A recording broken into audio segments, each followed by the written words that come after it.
تو یہ سانسوں کی گنتی الٹی چل رہی ہے، یہ ماہ و سال کی گنتی الٹی چل رہی ہے۔ ہم سمجھتے ہیں ہم بڑے ہو رہے ہیں لیکن ہم چھوٹے ہو رہے ہیں۔ تو کہا قسم ہے محبوب تیرے زمانے کی، انسان خسارے میں ہے۔ اچھا، خسارے کا ایک اور پہلو بھی دیکھیے۔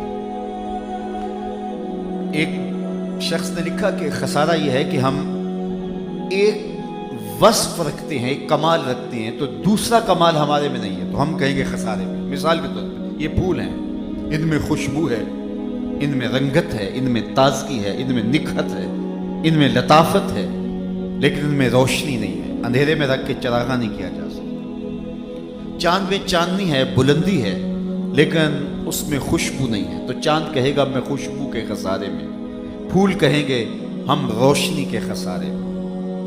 ایک شب زندہ دار سے پوچھئے تو وہ کہے گا کہ میرے پاس سحری کی سسکیاں تو ہیں لیکن علم کا نور نہیں ہے۔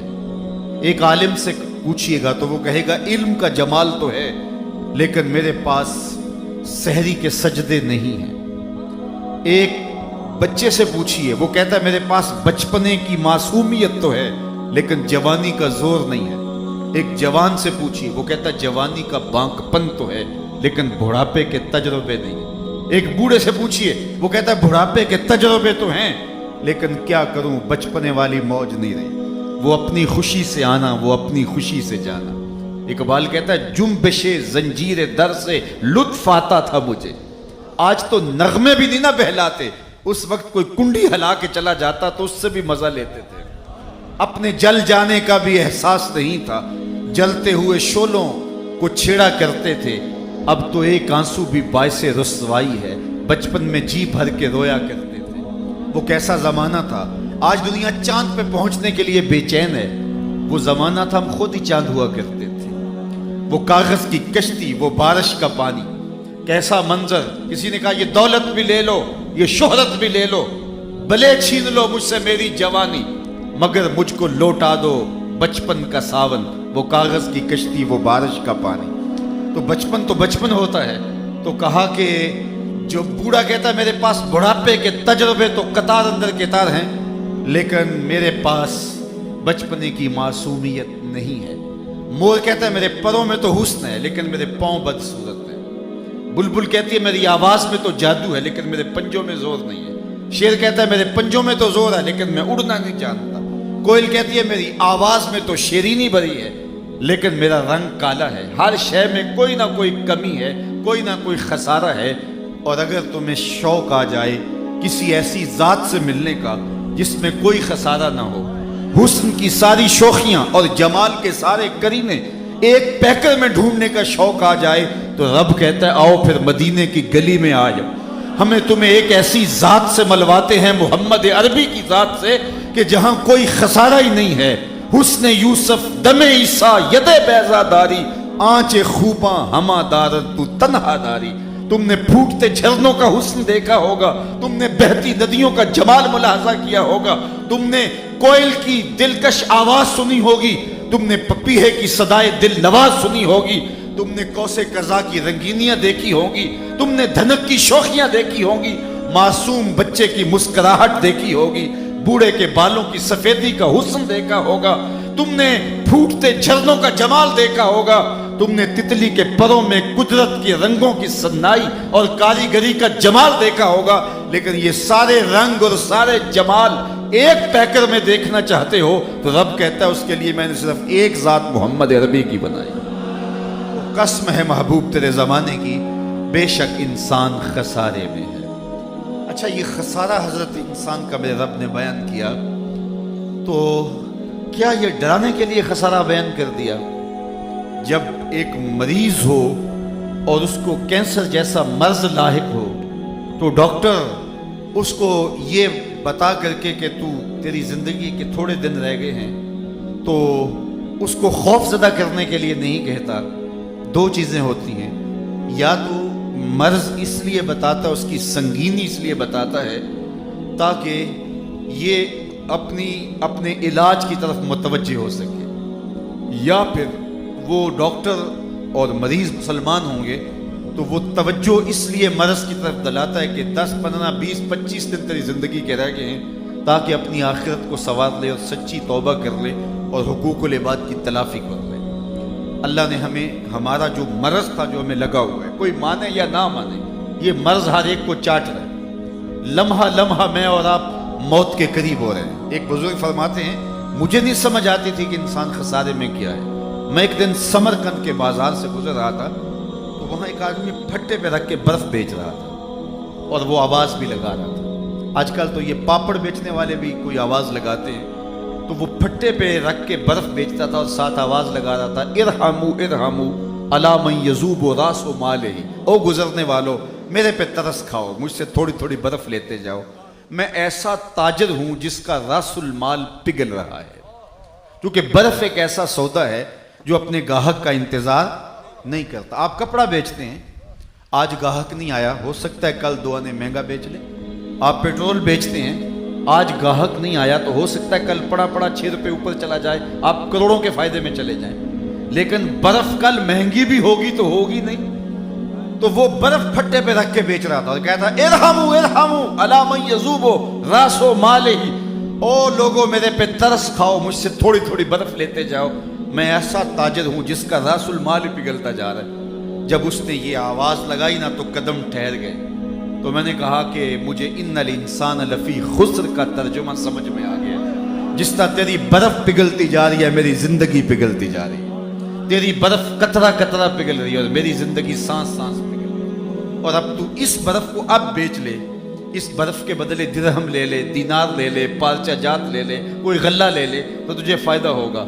تو میں بھی اس برف کے ان سانسوں کے بدلے درود پڑھ لوں، ان سانسوں کے بدلے کسی دکھی کے کام آ جاؤں، ان سانسوں کے بدلے سجدہ کر لوں تو یہ میری سانسیں کام آ جائیں گی، ورنہ سانسیں ٹوٹ رہی ہیں اور لمحہ لمحہ میں موت کے قریب ہو رہا ہوں۔ یہ خسارہ ہے انسان کی زندگی کا۔ اللہ کہتا ہے کہ یہ تم سودا تو خسارے کا کر رہے ہو، لیکن اگر تم بچنا چاہتے ہو اس خسارے سے، یہ زندگی تو ٹوٹ رہی ہے، تم سوئے ہوئے ہو پھر بھی ٹوٹ رہی ہے، تم جاگ رہے ہو تو پھر بھی ٹوٹ رہی ہے، تم سجدے میں پڑے ہو سانسیں پھر بھی گزر رہی ہیں، تم عیش و عشرت کر رہے ہو سانسیں پھر بھی گزر رہی ہیں۔ اب تمہاری مرضی ہے کہ سانسوں کے بدلے میں کیا خریدتے ہو، سجدہ خریدتے ہو، رکوع خریدتے ہو، قیام خریدتے ہو، عمل خیر خریدتے ہو، دکھی کی مدد خریدتے ہو یا آوارگی خریدتے ہو۔ تم نے سودا کرنا اپنی سانسوں کا، یہ ایک بار ملی اس کے بعد وہ سانس پلٹ کے دوبارہ نہیں آئے گی۔ تو سانسیں تو تمہاری ٹوٹ رہی ہیں، تو لمحہ لمحہ موت کے قریب ہو رہے ہو، اللہ اکبر۔ لیکن اگر تم بچنا چاہتے ہو تو رب کہتا ہاں تمہاری یہ ٹوٹتی زندگی تمہیں بچا بھی سکتی ہے۔ الا الذین آمنوا، میرے محمد کا دامن پکڑ لو، الا الذین آمنوا، خسارے سے بچنے کا راستہ بھی دیا۔ خسارے سے بچے گا وہ کہ جو حضور سے وابستہ ہو جائے گا، چونکہ الایمان ہی التصدیق بما جاء بہ النبی صلی اللہ علیہ وآلہ وسلم، حضور جو لے کر آئے ہیں اس کو ماننے کا نام ایمان ہے۔ یا ایک جملہ رک کے کہوں گا کہ حضور جو لے کر آئے ہیں اس کو جاننے کا نام ایمان نہیں ہے، اس کو ماننے کا نام ایمان ہے۔ جاننے کو تو ابو جہل بھی جانتا تھا لیکن مانتا نہیں تھا۔ ایمان جاننے کا نام نہیں ہے، ایمان ماننے کا نام ہے۔ اللہ نے فرمایا الذین آتیناہم الکتاب یعرفونہ کما یعرفون ابناءہم، وہ جانتے تھے جس طرح بیٹوں کو جانا جاتا ہے لیکن مانتے نہیں تھے۔ ایک اور جملہ سن لیجئے، دوسرے لفظوں میں یوں کہہ لیں، حضور سے ذہنی تعلق کا نام ایمان نہیں، قلبی تعلق کا نام ایمان ہے۔ تو جاننے کو تو کئی جانتے تھے لیکن بات جاننے کی نہیں ہے، بات ماننے کی ہے۔ اللہ اکبر۔ اور مانا کیسے جائے؟ جیسے پھول کو بلبل مانتی ہے، یہ جانتی نہیں ہے، جانتی کہ مکھی جانتی ہے یہ پھول ہے، لیکن مکھی جانتی ہے مانتی نہیں ہے۔ تو بلبل مانتی ہے، پروانہ شمع کو مانتا ہے، قمری چاند کو مانتی ہے۔ تو ایمان جاننے کا نام نہیں، ماننے کا نام ہے۔ اور جب کسی کو مان لیا جائے پھر تن من لٹ جائے پھر مان لیا جاتا ہے۔ تو کہا قسم ہے محبوب تیرے زمانے کی، انسان خسارے میں ہے، بچے گا وہ جو تیرے دامن سے وابستہ ہو جائے۔ وہ کسی زمانے میں چکی سے آٹا پیستے تھے، تو اب تو وہ ختم ہو گئی ہیں۔ تو کسی نے کم از کم جو میری عمر کے لوگ ہیں تو چکی دیکھی ہوگی۔ 2 پتھر ہوتے ہیں، نیچے والا ساکن اور جامد اور اوپر والا متحرک، درمیان میں کلی ہوتی ہے اور اس کے آس پاس خالی جگہ ہوتی ہے جہاں دانہ ڈالتے ہیں۔ ہم اپنی زبان میں اس کو گالا کہتے ہیں۔ اور پھر چکی کو گھماتے ہیں تو جو دانے اس کلی کے ساتھ جڑ کے لگے رہتے ہیں وہ بچ جاتے ہیں، اور جو کلی سے دور ہٹتے ہیں وہ پس جاتے ہیں۔ اللہ فرماتا ہے محبوب قسم تیرے زمانے کی انسان خسارے میں ہے، بچے گا وہ جو تیرے دامن سے جڑ کے رہے۔ دنیا پہ کتنے شہنشاہ آئے لیکن آج ان کا نشان بھی باقی نہیں۔ آل ساسان نے 3150 سال ایران پہ حکومت کی ہے۔ یہاں تو 5 سال کے لیے اسمبلیاں منتخب ہوتی ہیں اور 2 سال کے بعد حکومت ڈولنے لگتی ہے۔ 3150 سال ایک خاندان حکومت، یکے بعد دیگرے 150 حکمران تخت نشین ہوئے، لیکن آج دنیا آل ساسان کا نام بھی نہیں جانتی۔ کہاں گئے خاقان، کہاں گئے تغلق، کہاں گئے ایبک، کہاں گئے فرعین مصر، کہاں گئے کیسر، کہاں گئے کسرا؟ آج قبروں کے نشان بھی موجود نہیں ہیں۔ اچھا میں آپ سے پوچھوں کہ جس زمانے میں میرے حضور آئے اس زمانے کے خاقان کا نام کیا تھا؟ تو علماء بھی معذرت کریں گے کہ ہم فارغ تو نہیں، ہم نے ضروری علوم پڑھنے ہم یہ یاد کرتے پھریں کہ اس کا نام کیا ہے۔ اچھا میں پوچھوں کہ اس زمانے کے جو ہے وہ کیسر کا نام کیا تھا؟ تو آپ کہیں گے جناب ہماری معذرت، ہمیں نہیں یاد۔ اور میں اگر پوچھوں چلو اس زمانے کے کسرا کا نام کیا تھا؟